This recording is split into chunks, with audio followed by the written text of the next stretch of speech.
What's Bud Foster meant to the defensive coordinator position? Oh man, he's and I know other guys that have been doing this a lot longer than me might have other names, but you know, he's the Dick LeBeau of college football with me. And he's awesome. He's you know, he's had this level of consistency that's unparalleled, and he stands for what's right: toughness, discipline, effort, and aggressive. He stands for what you want to be about on defense. And he's a great guy, super humble. Went to Royals ceremony where he won it. We were there together, and that was my first time getting a chance to meet him. And what a neat guy. And you know, you hope to have half the kind of success that he's had in college football, but you know, you love his loyalty. You know what he stands for. Loyalty. He's had, you know, probably a gazillion opportunities to leave and to chase, you know, money or titles or whatever, and he's chosen to stay the course, and just have a lot of admiration and respect for him. You know, I know it's about you guys versus the other offense, but do you get a little jazzed up when you go against, you know, on the other sideline is a guy like Bud You know, Foster? my comments to our guys is that we're going to have to play our butts off on defense, because I know our offense is going to have to play their butts off on offense. Nothing's going to come easy. You know, this ain't last week. This is just give you a quick little history about this team that we're fixing to play, and from special teams to the other side of the ball. I think it's important that they recognize that, you know, those little details matter. You know, winning the line of scrimmage, being physical, creating turnovers, winning third down, all those things. It matters more now than ever. This is a complete football team. We're getting ready to play, and a team will be ready, well prepared, tough, excited. We'll get their best shot. They're feeling good about themselves and where they're at, so you know, it's going to be a great challenge. But yeah, I think it's. I don't really us against their defense. I don't spend any time thinking about that. I do respect them and their ability to play great defense and recognize how that impacts us on our side of the ball. You know, that being said, you know, somebody asked about, you know, our defense or the Royals thing and all that. You know, I think a, you know, hidden component of, you know, that success of being recognized is you know, being ponied up with an offense like ours and our coaching staff on offense. You know, we couldn't do that if, you know, our offense's ability to attack people and put people on their heels allows us to do what we want to do in our philosophy and being aggressive. And so I think the two of us together really complement one another. And at the end of the season, you know, and every season's not going to be that way, but I think that's been a huge part of our success too on defense. And you know, they deserve, you know, a lot of credit, you know, as well for our success. Coach, how has this team taken on your personality over your time here? I don't know. I think that, you know, as much as anything, I think that our guys do respect how you perform at a high level, individually and collectively, and the selfless attitude, and the toughness that it takes to go to practice and go to work every day. You know, having the intensity and the accountability. I think that it's not like this is a new philosophy. I think Coach Sweeney embraces that and supports that, you know, as a leader of our program, and I buy into it, and our players do, and I think you know, success and failure matter every day, every rep, and I think our guys have bought into a mindset of every play has a life of its own, and is a life of its own, and it has a history of its own.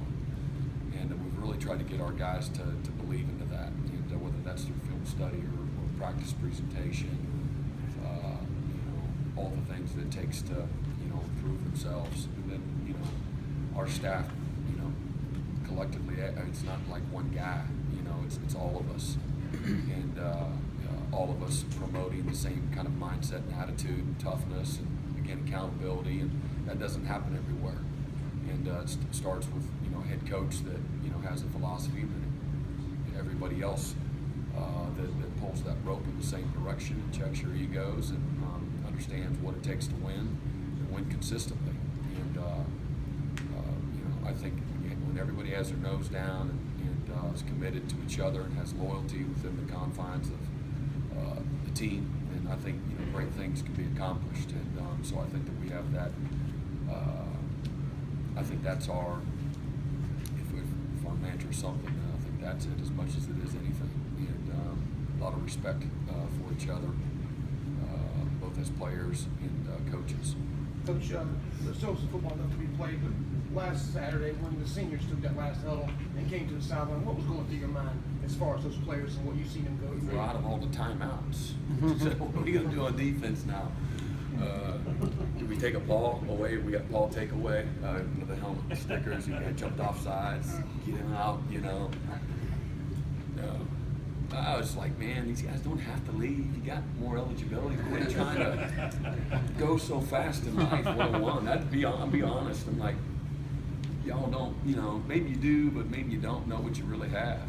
It's hard, man. When you leave, college is awesome. There's an innocence in what we have right here on a college campus that you lose, and I hate that for guys because they're gonna, that's all part of the, growing up and leaving and all that. And some guys are ready for it. Probably they all say they are. It's hard. It's really hard, and so that's kind of what I was thinking. Is like these guys are gonna do great because they're ready and all that, but I'd love to have just one more time. Specifically, your relationships with your players like Ben and Jadar and guys like that are leaving, Carlos. What do you think when you see those guys come to the sideline for that last time? It's happened so fast, and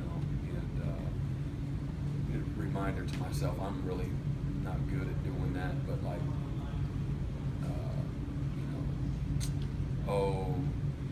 singing a bunch of praise to them, or I'm kind of wait to the last second and tell them how much I love them, appreciate it. But I just don't like to get all mushy. I want to focus on what we're focusing on, whatever it is that we're focusing on, and then kind of let that have a time for that later. But internally, those are the things that you're thinking about. It's like, I can't believe how much they've grown up, how much they've been to this program.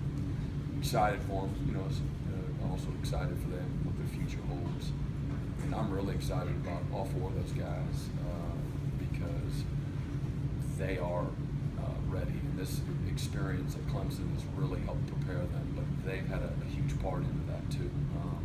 Their maturity. A lot of times guys leave me like, he needs to grow up. He's not ready. He's fixing something's, he's going to have to learn the hard way. Couldn't say that about any of those guys. These guys are ready. And I'm really excited for them because great things are going to happen for them in their lives, not just football. What do you feel like has been the biggest key to guys maybe saying they feel more fresh coming down the stretch this year? I think all of it, learning just last year how to take care of their bodies. We got a new nutritionist that is really, I think a lot of little things has helped enhance things, or strength and conditioning staff and how they manage them. Coach Sweeney and what he does from a management standpoint on the field.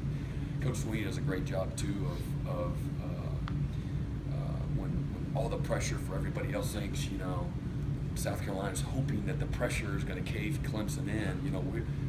We're laughing and having a good time through the process, and there's a delicate balance because this ain't what are we laughing about.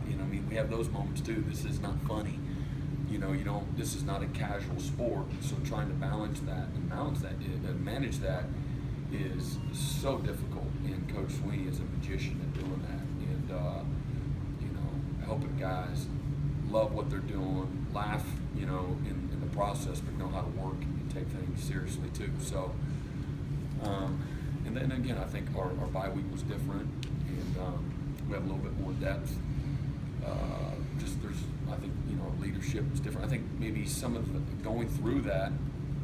What was the quote? Coach Sweeney kept saying like 9,000 times a week ago or so about after we lost to Pitt and the adversity. You can't grow through success or Prosperity is a terrible teacher. Yeah, and so I think you compare it to a year ago, and just some of the we all remember that well.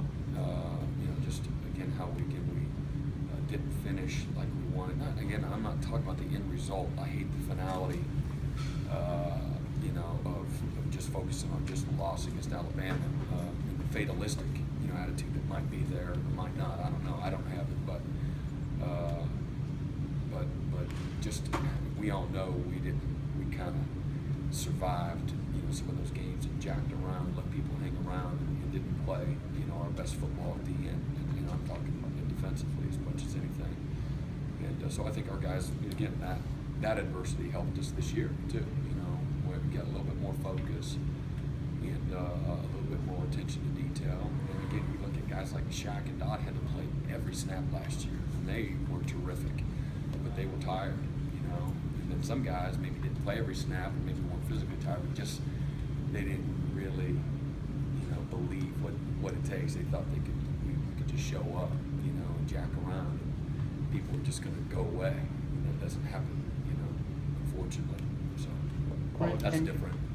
Apologies, we got to ask about Hodges, but what does he have another comparison of a player you've seen like him this year? Just a 6'7" hybrid type.